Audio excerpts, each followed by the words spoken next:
Is the Bible just another religion? Well, today on Whiskey and the Writings, we're going to explore some of the reasons why Christianity actually stands out and has made such an impact on our world in many of the ways that we think and live our lives even today. Thanks for joining me on Whiskey and the Writings. This is a place for the skeptic, the seeker, the spiritually curious, those who believe, maybe just not like they used to, where you can explore the Bible, ask questions, and think deeply about what God's doing on this earth. My name's Joe Oliver, and for the past 25 years, I've been in pastoral ministry. I hold a master's degree in biblical theology, and if you've got questions, this is your place.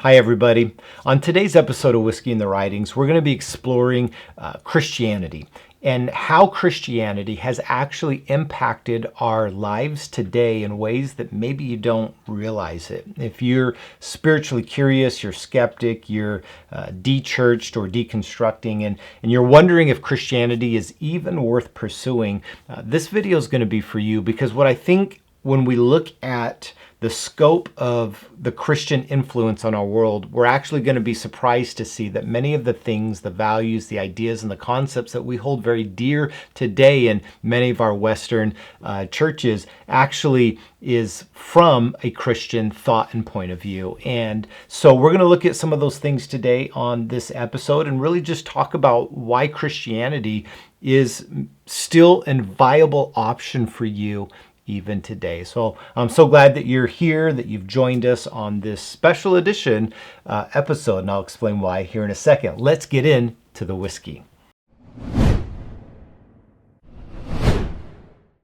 All right, for our whiskey portion, we're doing something different today. This is not whiskey, this is coffee. It's the morning time here in Boise where I'm at, and so I drink coffee. I love coffee. We have a special edition here. So if you remember when we did the tequila, but it was aged in bourbon, and so we did that tasting, we made that a feature, not bourbon, but aged, it connected to bourbon. This is the same thing. There's a friend of the channel, Whiskey and Writings, Dave. And Dave lives in Idaho, and he's a coffee roaster. And so Dave, I got to meet him recently, and it was super fun to chat with him about the channel. And he gave me, as a coffee roaster, a special edition of coffee that they had made. And this is a bourbon barrel coffee. A bourbon barrel coffee. It's a whole bean Ethiopian. I don't even know how to say that next word. It's a light roast.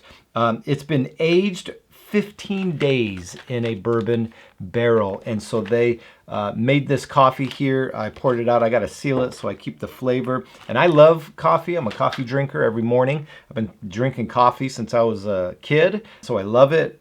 You can already smell just in these beans the bourbon influence, which is super rad. I have a cup here that I've poured. This is one of my favorite cups of all time. My cousin sent me this cup. I was born in Demopolis, Alabama. So my hometown, Demopolis, it was a place I spent many summers. It was the place that I actually became a Christian, was in Demopolis, visiting my grandma and my cousins there and aunt. And so Demopolis is a very special place in my heart, and my cousin sent me this coffee mug that features all the different places in Demopolis that are important to that city. And so I love this coffee mug, and it's one of my favorites. So I'm drinking out of my favorite coffee mug with some bourbon aged coffee beans. Here we go.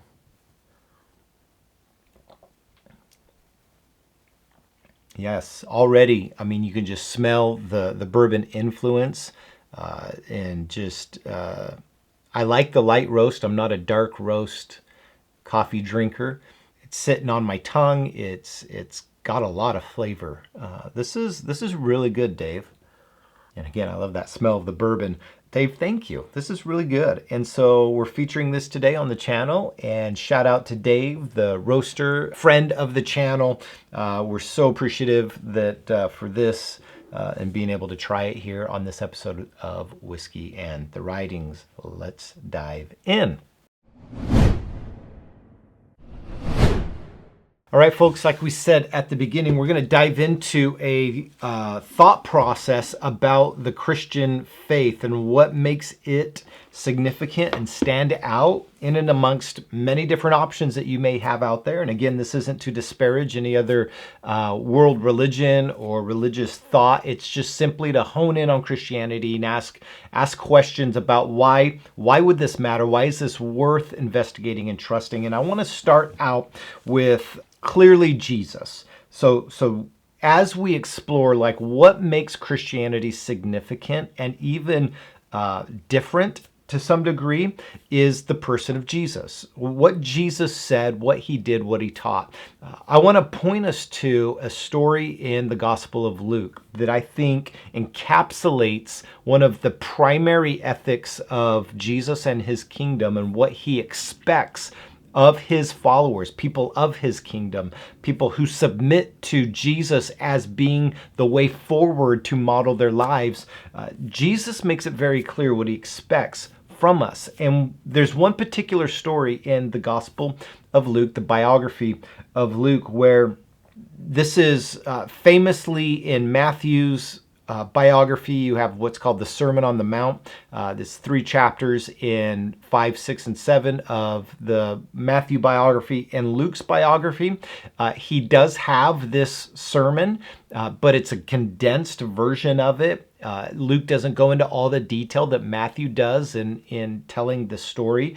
It's very interesting in this story how Luke chooses to arrange the information. It's very different than Matthew, and that's okay because Luke has a different point that he's trying to make. He's trying to share what Jesus taught, his primary teachings. There have been other videos where I've talked about the Sermon on the Mount. And when I think of the Sermon on the Mount, it's mainly the core teachings of Jesus as he went around from place to place and preached. And so we need to understand that Jesus was a traveling teacher. And what he would do is he would go from place, he would teach, he would go to another place, he'd teach. Oftentimes he'd start in the synagogue and then he'd go out into the city, he'd perform miracles, he would do all these things. And so these stories of Jesus going around and the teachings that you hear, for instance, like in Luke chapter 6 and in Matthew chapter 5, what you're getting here is a snapshot of most likely what he had taught when he'd go around from place to place to place. And so those that were hearing this message would have been inundated with these thoughts and these ideas. If you've ever read like long discourse of Jesus, and if you're like me, I begin to question, like, how do we get those direct quotes? Like, that's a lot to write down. And so with someone sitting down, like writing down as he's talking, The Chosen, which is a TV series about the life of Jesus, has a character Matthew in it, and he's depicted as kind of like writing things down as events took place. Maybe that happened. It's plausible. I don't think it's very likely, but it is plausible. But how did we get these things? I think it's more likely that we get these long discourses because they had heard it hundreds of times. And then when they were traveling from location to location, they weren't taking flights where it was hours to get places. They were walking by foot to get places. And so days would go by where they're probably dialoguing about the thing that they just heard. And so what we get in the biographies here, Matthew, Mark, Luke, John, when you get long discourse of quotations of Jesus, sayings of Jesus, what you're getting is things that have been just ingrained in their hearts and minds. It became unforgettable.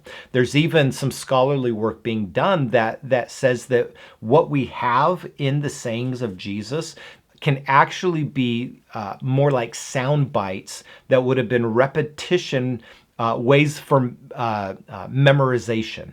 The teachings that you have in the biographies are actually arranged in such a way that if you're reading them in Greek or Aramaic, it would have sounded in such a way to help you memorize.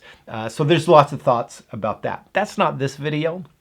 What we're talking about is I want to highlight a story in the gospel, the biography of Luke, where Jesus is teaching. This is during his sermon discourse. He says something that I think, my opinion, actually stands out as one of the definitive features of the message of Jesus. And this is what he says in Luke chapter 6, verse 27.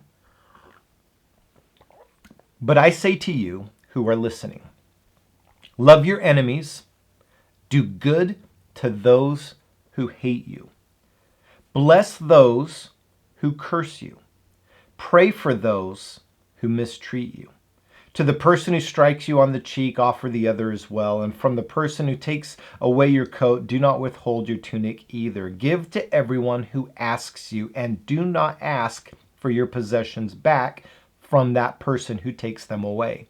Treat others in the same way that you would want them to treat you. I would argue that if you asked any random person, what did Jesus teach? 9 times out of 10, you would get a variation of what I just read to you. This teaching that Jesus said to love your enemies, to bless those who persecute you, to treat others like you would like to be treated, the golden rule, some might say. This belief system that the other person that is your enemy, that you have othered, is someone that actually deserves your value and respect, in the sense that you have an ability to see beyond the fault. You have an ability to see beyond the difference. You have an ability to see beyond the situation caused a separation, and actually pray for them and actually bless them.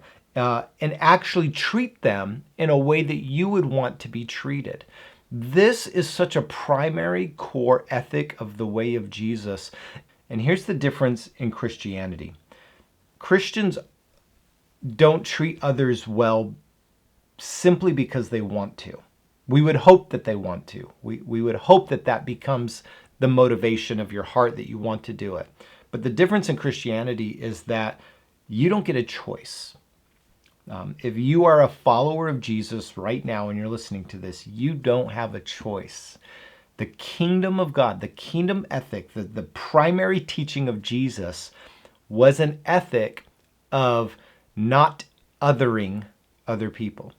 And when I say othering other people, what I mean is this. One of the ways in which atrocities happen in our world is when we other someone else. We make them other than us. And when we other people, we draw lines. And those lines keep us from them. Jesus isn't talking about difference here, that we don't have difference. He clearly says your enemy. He doesn't say make them not your enemy. I mean, there's an element of there are differences in the world, but what he is getting at is how you treat them as this other matters. How you treat them matters. He goes on to say in verse 32, if you love those who love you, what credit is that to you? For even sinners love those who love them. And if you do good to those who do good to you, what credit is that to you? And if you lend to those whom you hope to be repaid, what credit is that to you? Even sinners lend to sinners, so that they may be repaid in full.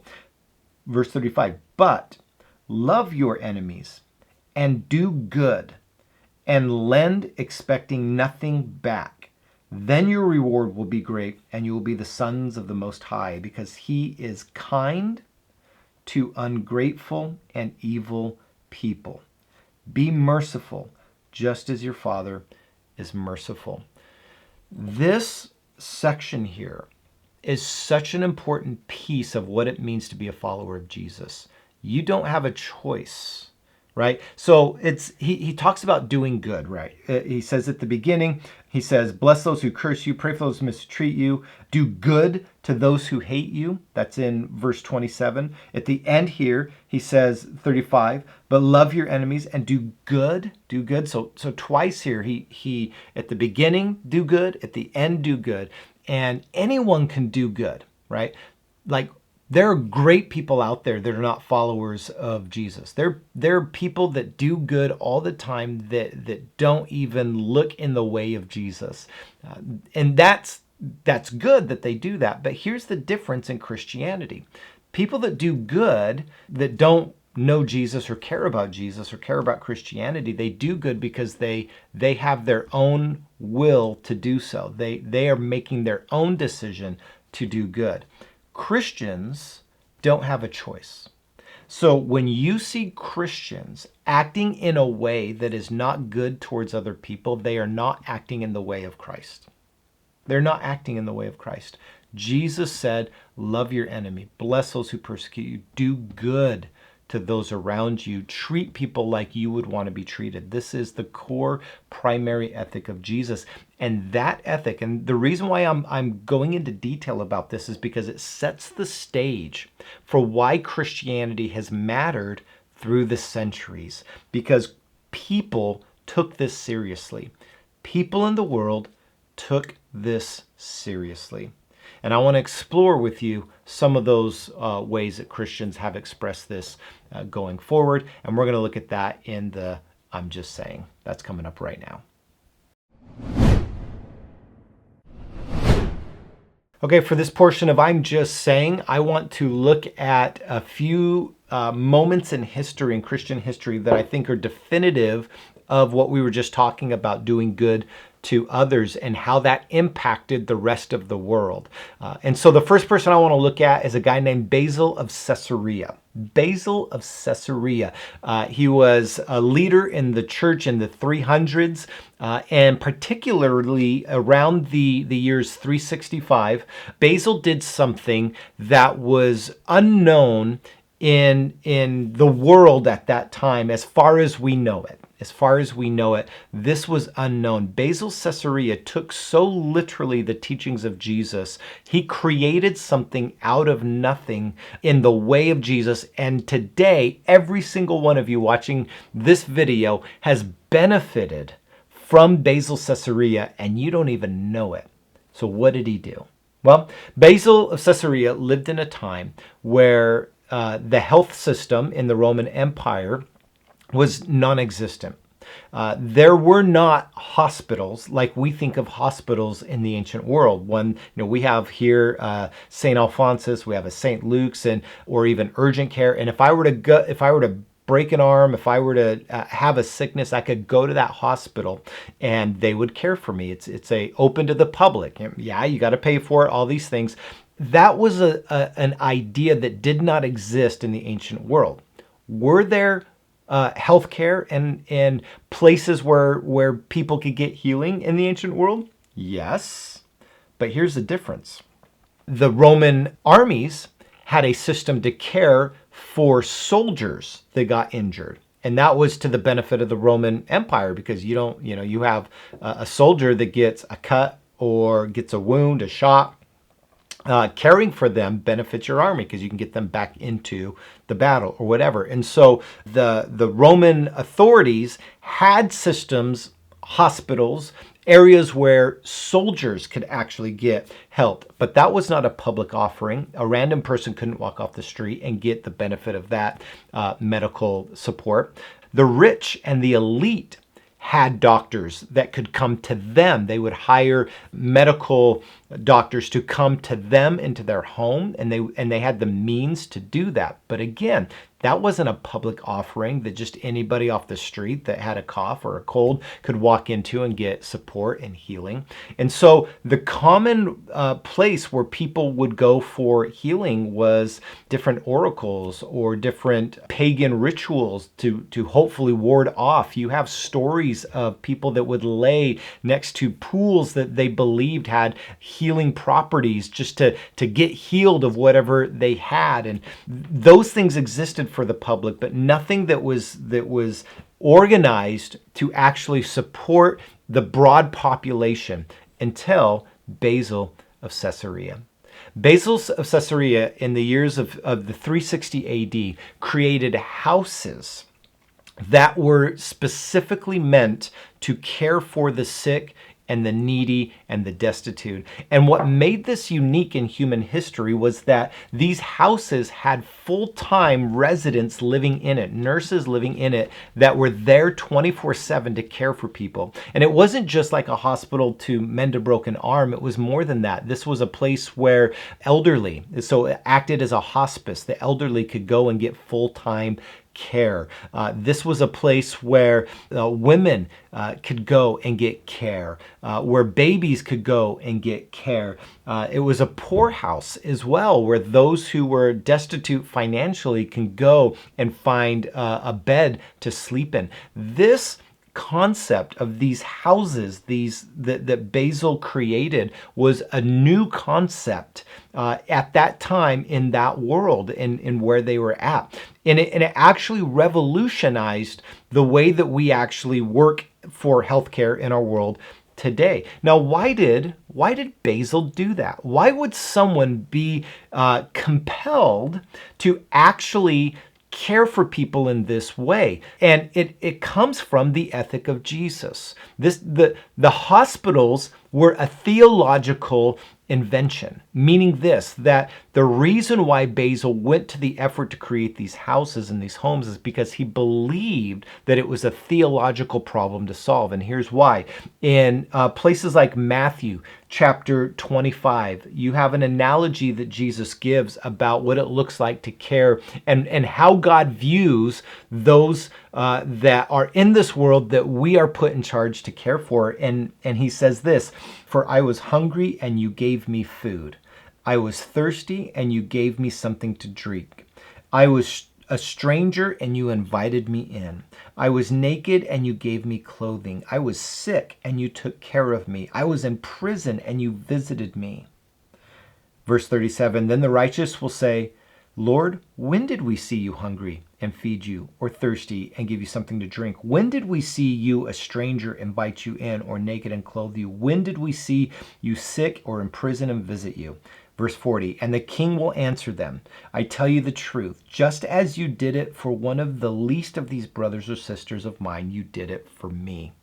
This is a theological point of view, meaning this: Jesus takes very seriously how we treat and care for others.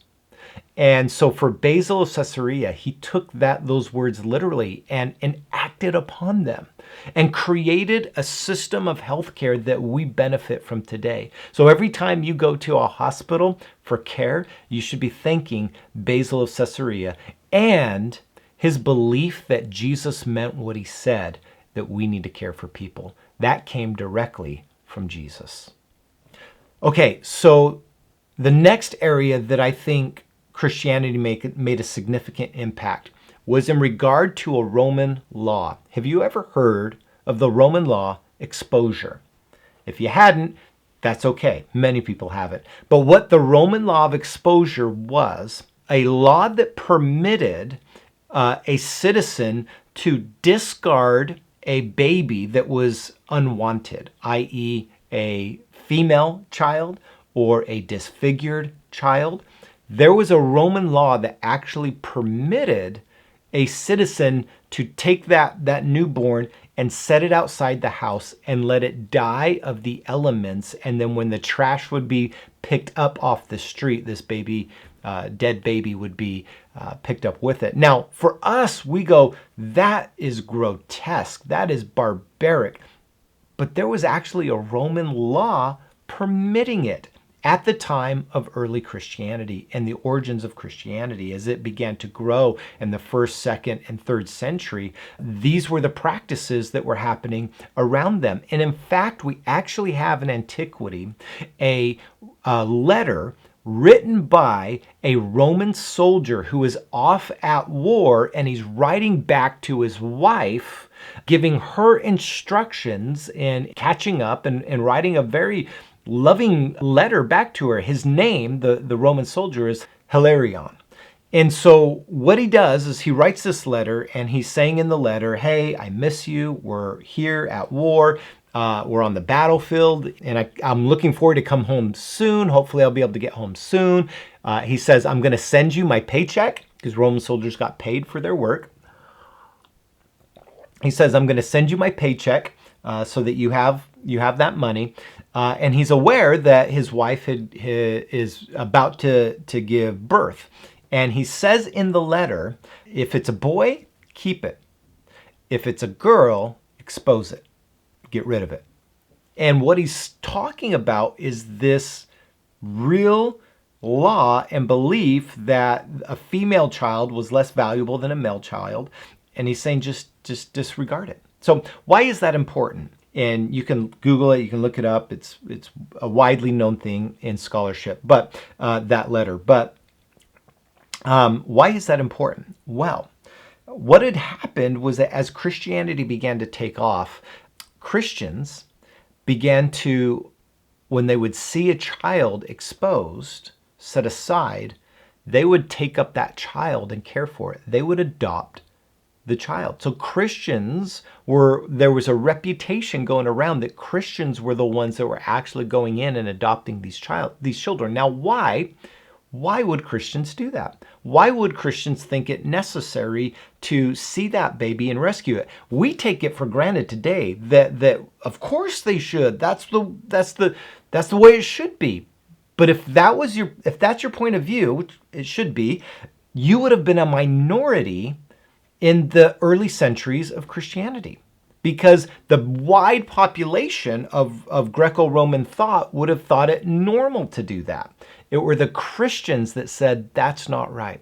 And the reason for that is because they had an ethic of Jesus that life matters, that other people matter, that these children, these babies matter. And so they took it upon themselves, because they took Jesus seriously, to answer that problem.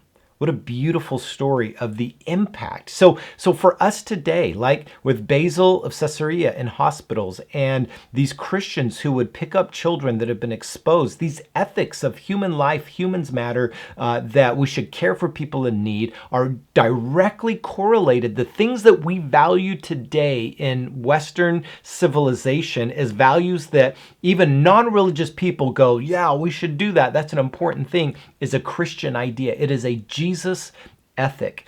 And I love the work that Tom Holland, he's a scholar, not the actor, did a work. He wrote a book called Dominion. I have it right up here. All right, I'll put that back. Okay, so this is a work, it's called Dominion, and it's a pretty beefy work. It's by Tom Holland, and in it what he does is he makes the argument. He says this is how the Christian Revolution remade the world. And I love this book because it highlights the feature that what we value in Western civilization today came on the back of Christian ethics and ideas. What we believe today, what we see today, is these values that we fight for, whether it's, healthcare for people, whether it's human life, whether it's how we see other people and interact with them, come from a Christian ethic. When people who submit to Jesus take him seriously, it changes the world. This is why I think Christianity matters. This is why I think we should take Christianity seriously. And so when we're reflecting on, what role does Christianity have and why should it be taken seriously, I think it's because what we can see is that there's a trajectory. Yes, that trajectory can get off course for sure. And we've talked about church hurt on videos in the past. We've talked about when Christians get it wrong. But for the most part, when Christians take Jesus seriously, it changes people around them. And it's directly from these teachings and ethics that we get from these biographies about Jesus. And so if you're going to try to take Jesus seriously, you need to spend time in the biographies of Jesus, read them, study them, memorize them, because it will lead you, if you follow them, to not only make yourself better, but it'll also make the world around you better. And that's I'm just saying. All right, everybody, I want to just get right into commenting on your comments. I appreciate you staying with me for this video. I love this segment. In fact, I had someone comment on this, one of the videos commented basically that I could watch your comments on the comments all day. And the reason why I do this segment is because I get a lot of comments. A lot of them aren't very kind. And that's okay. But I want to highlight you know what? This is part of discourse. This is part of conversation, right? Not everybody's going to like what I have to say. Not everybody's going to believe what I believe. Not everybody's going to agree with what the ideas that I'm throwing out there. Here's the thing about this whole conversation. There are people that are upset that I'm drinking whiskey and talking about the Bible or whatever. Think I'm leading people to hell. All those things, right? You're okay. Have those thoughts, those opinions. I'm not for everyone.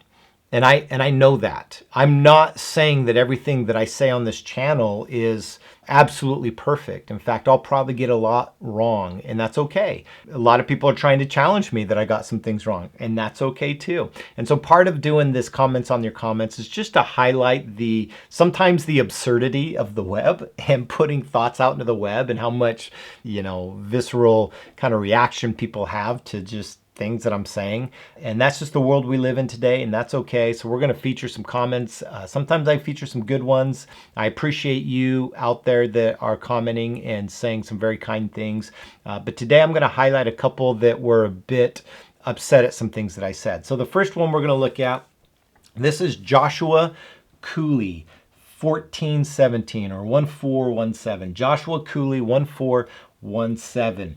This was a video that he comments on a video that I made where it's, I believe in God, but I don't trust the church.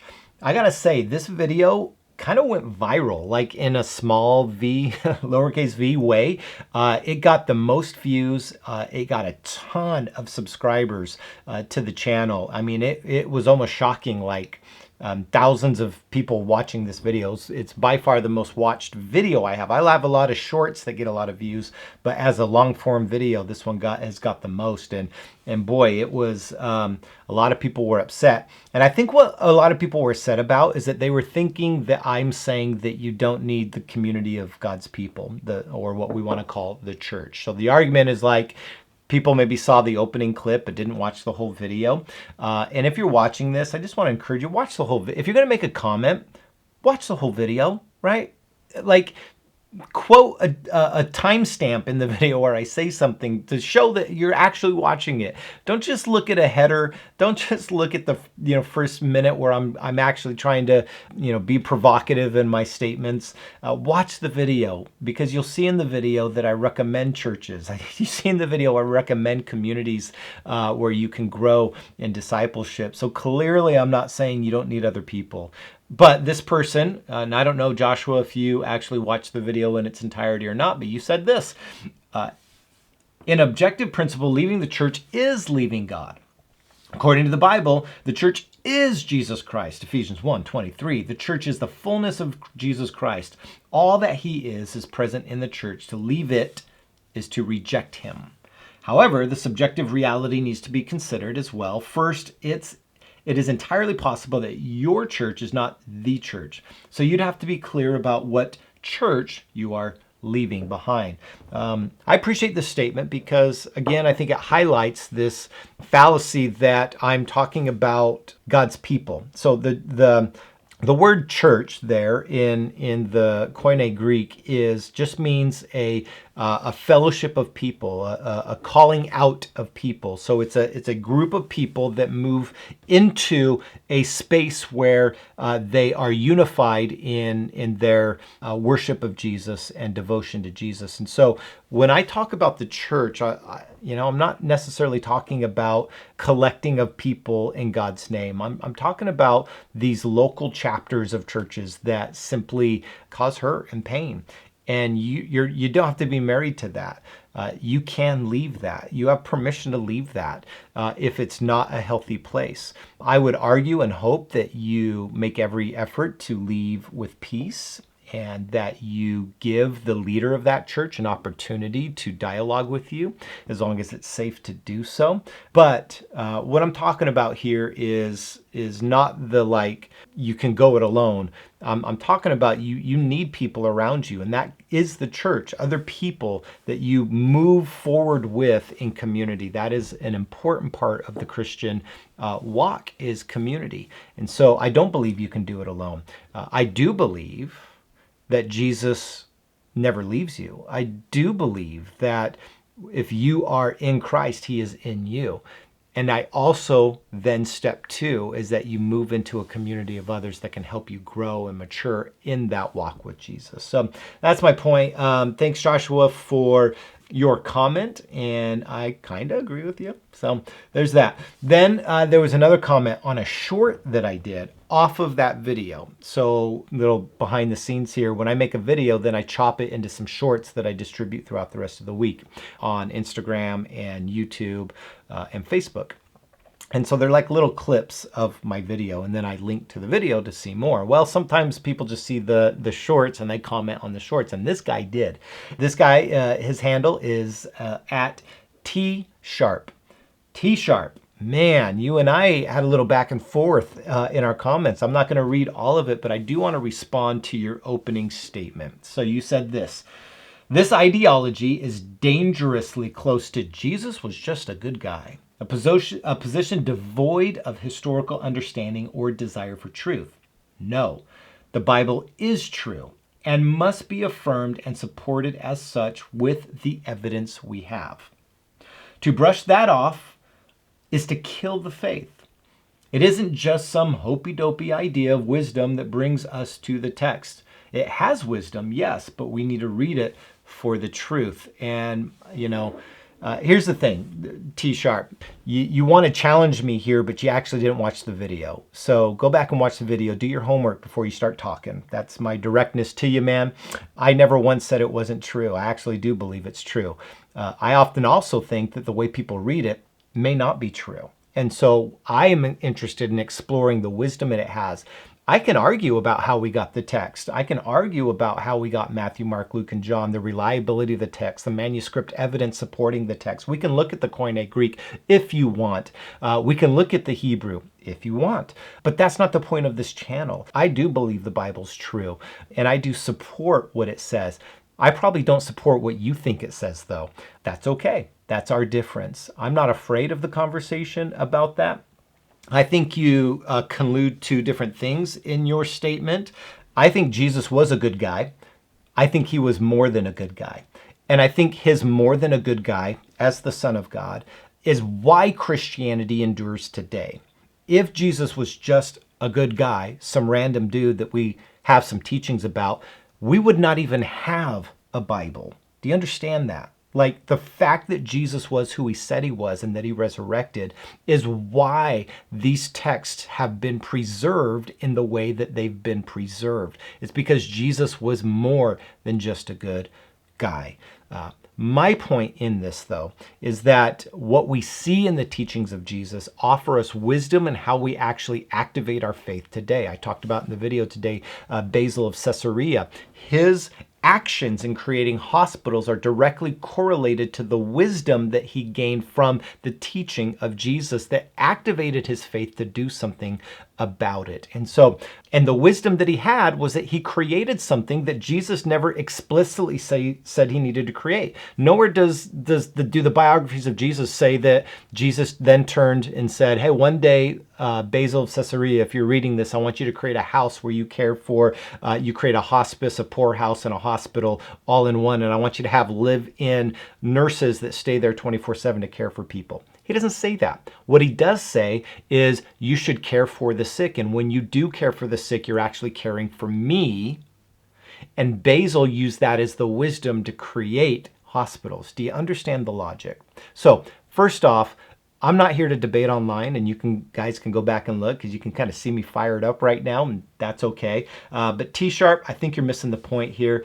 And when you make statements like, if you can't accept correction or engage with disagreement, you're in the wrong field.